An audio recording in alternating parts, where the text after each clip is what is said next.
gets to discriminate? And where would it stop? What if it was a Jewish wedding?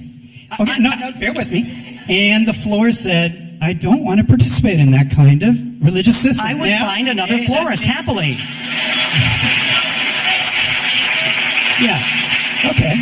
But once we set that kind of precedence, where will it end? And I think, with them going out of business. Because everybody will find another florist. That's where it'll end.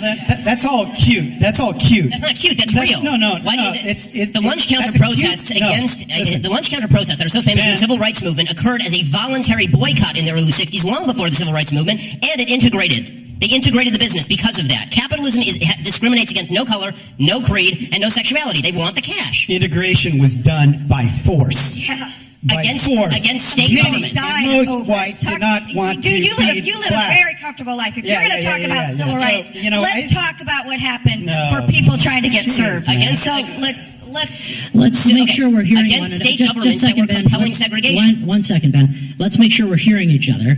What was it that, Ben, you concluded with?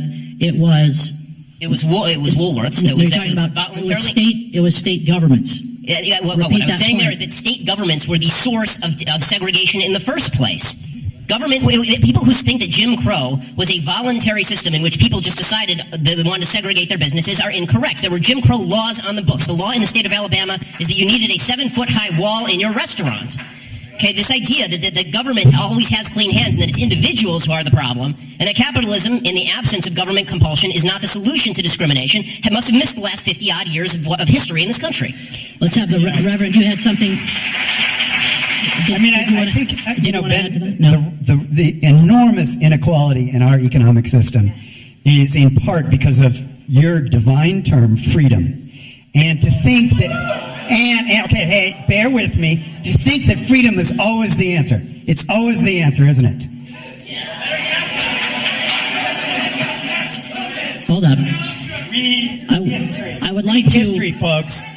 Why do you believe that government compulsion is always the answer? Read history. You turn... Okay, Ben, this is great. I should use your trick. Because government is always the problem. It's always the problem. Pretty much. Frankly, friend, Jefferson created the possibility of a constitution that allowed for your religious liberties. That is not the problem. My religious liberties, and the founders believed this, were secured by the government was created on behalf of for God. the sake of your freedom. It was created for the sake of my freedom, but it doesn't get to curtail my freedom. Guarantees it, and if we don't have policemen, firemen, it would be chaos. Of course that's true, but the minute that the government infringes on my freedom, it becomes irrelevant and it becomes unconstitutional, and this is... Jefferson didn't just institute a government, he rebelled against one.